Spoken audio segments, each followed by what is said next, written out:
Student आज का जो सवाल हम ले रहे हैं वो भी अकाउंटिंग इक्वेशन से रिलेटेड है। Accounting equations, accounting equation. आज थोड़ा सा हम क्वेश्चन थोड़ा एडवांस कर दिए हैं, ठीक है, जो कि आमतौर पे एग्जाम पे पूछा जाता है उस टाइप का ही क्वेश्चन हम लिए हैं। क्वेश्चन है तुम्हारा आपका स्टार्टेड, क्वेश्चन एडवांस लिए हैं लेकिन हम समझाएंगे इसको सरल तरीके से समझाने की कोशिश करेंगे। Started business with cash ₹50,000। Number 2 entry है purchase goods from Rahul ₹20,000। Third, paid to Rahul ₹19,000 in full settlement. Number 4, sold goods costing ₹12,000, costing ₹12,000, 4 rupees 15,000, out of which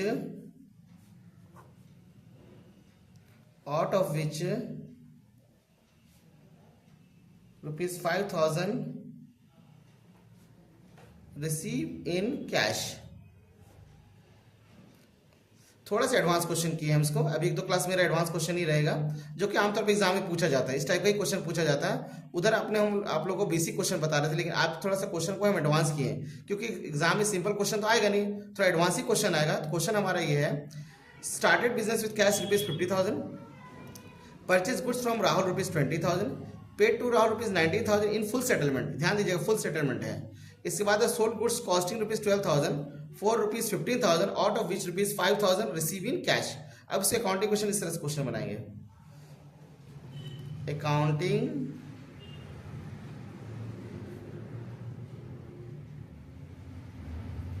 equation, सबसे पहले हमारा होगा सीरियल नंबर, ट्रांजैक्शन, एसेट्स, फिर लायबिलिटी प्लस कैपिटल। इसका format है serial number, transaction, assets, liability, फिर liability plus capital. इस तरह से इसको हम लोग बनाएंगे। यहाँ ट्रांजैक्शन हो गया, एसेट्स, लायबिलिटी प्लस कैपिटल। तो पहला हमारा जो ट्रांजैक्शन है उसको लिखेंगे स्टार्टेड बिजनेस विद कैश। इसी को लिख देंगे स्टार्टेड बिजनेस विद कैश। तो हमारे क्या बनेगा, हम क्या बताए, बिजनेस जब भी स्टार्ट करते 2 अकाउंट बनता है, कैश का और कैपिटल का। तो कैश हमारा ऑलरेडी बना हुआ है और ये कैपिटल बनाएंगे, कैपिटल साइड। कैश हमारा क्या है, एसेट्स है, सॉरी कैश हमारा क्या है, एसेट्स है। कैश को एसेट साइड बनाएंगे। कितना कैश बिजनेस स्टार्ट किए, 50,000, और इधर भी 50,000 है। नंबर 2 एंट्री है purchase goods from Rahul, purchase goods from Rahul, इसी को लिख देंगे परचेज गुड्स फ्रॉम राहुल। तो यहाँ पे जो है हम लोग क्या किए, कैश पेमेंट नहीं कर रहे इसको, इससे क्रेडिट पे माल परचेज कर रहे हैं। तो क्रेडिट पे माल परचेज करने पे हमारे 2 अकाउंट बनता है, एक क्रेडिटर का बनता है और एक स्टॉक का बनता है, ठीक है। हम लोग परचेज गुड्स फ्रॉम राहुल, तो राहुल से क्या करें, पेमेंट नहीं कर रहे, उसको कैश में क्रेडिट पे परचेज कर रहे हैं। तो अगर किसी से हम क्रेडिट पे माल परचेज करते हैं किसी आदमी से, तो क्या बन जाता है हमारा, वो क्रेडिटर बन जाता है। तो क्रेडिटर अकाउंट बनेगा जो कि हमारा लायबिलिटी है, क्योंकि हमको नियर फ्यूचर में इसको देना पड़ेगा। क्रेडिटर हमारा क्या हो गया, लायबिलिटी, क्योंकि हम राहुल से जो माल खरीदे उसको नियर फ्यूचर में हमको क्या करना पड़ेगा, पेमेंट करना पड़ेगा। ये हमारा क्या हो गया, लायबिलिटी साइड चला जाएगा। क्रेडिटर यहाँ लिखेंगे, और कितना का हम माल खरीदे उससे, 20,000 का, और उसको राहुल को पेमेंट करना पड़ेगा, इसलिए वो क्या बन गया, हमारा क्रेडिटर बन गया। और क्या बोलते हैं, परचेज की जगह क्या बोले थे, स्टॉक का बनता है। प्रीवियस वीडियो में देखिएगा और मेरा अकाउंटिंग क्वेश्चन क्लियर हो जाएगा कंसेप्ट आप लोग का। तो कितना का, 20,000 का। अब इसको हम लोग जोड़े, 2 इक्वेशन के बाद बोले थे ना न्यू इक्वेशन लिखना पड़ता है। तो यहाँ पे हो गया 50,000, 20,000, 20,000 और 50,000। चेक कर लेते हैं मेरे क्वेश्चन बराबर है कि नहीं, 50 20 70,000 और यहाँ भी 70 हो गया, ठीक है। अब थर्ड एंट्री में आते हैं हम लोग।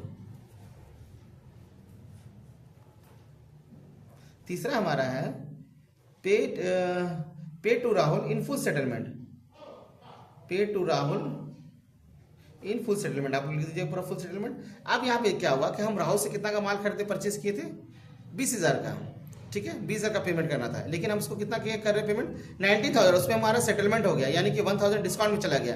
क्या हो गया कि राहुल से हमारा सेटलमेंट हो गया कि अब हम 20,000 जो देना था आप 19,000 में मेरा सेटलमेंट कर दीजिए।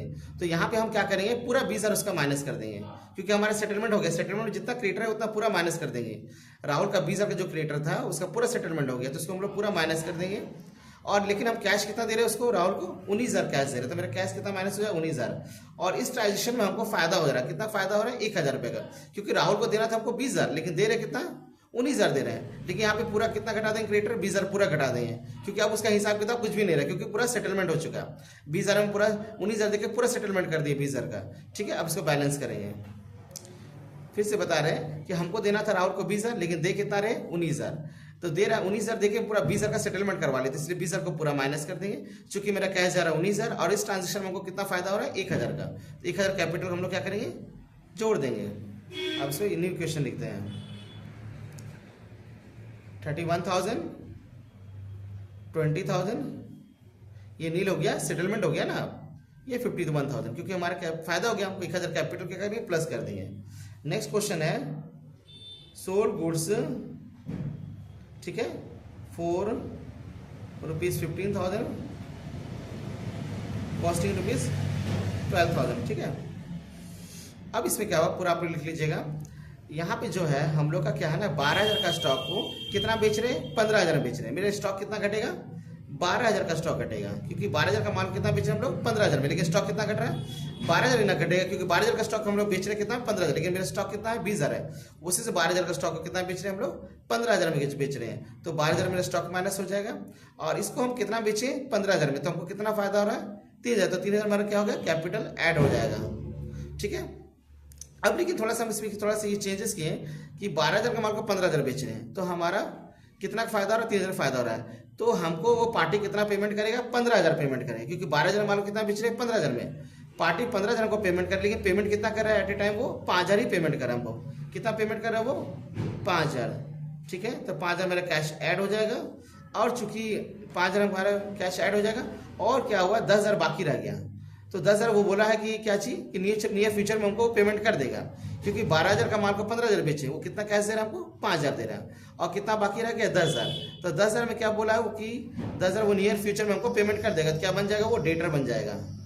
किसी से अगर माल बेचा और उसका पैसा बाकी रह गया, क्या बन जाएगा वो डेटर बन जाएगा। तो डेटर यहाँ लिख देते हैं 5 कितना 10,000 डेटर हो जाएगा, क्योंकि 15,000 का हिसाब था तो 5,000 तो कैसे दिया, तो 10,000 के डेटर बनेगा। अब यहाँ पे लिखेंगे टोटल कर देंगे हम इसको, ये नील हो गया, यहाँ हमारा हो गया 54,000, यहाँ पे जोड़ देते हैं 31,000 का क्या था कैश का बैलेंस, और 5,000 को कैश मिल गया और 36,000। यहाँ पे 20,000 का स्टॉक था तो 12,000 का स्टॉक बिक गया तो बेचा 8,000, और यहाँ 10,000। अब चेक कर लेते हैं यहाँ टोटल करके हम लोग ये सही है गलत, तो 36 8 44 54 और 54, ये हो गया हमारे कॉन्ट्रीब्यूशन। ये सब टाइप का ही क्वेश्चन एग्जाम में पूछा जाता है, तो इसलिए और हम लोग 2 क्लास ऐसा क्वेश्चन लेंगे जो कि आपको एग्जाम में आता हो, ठीक है।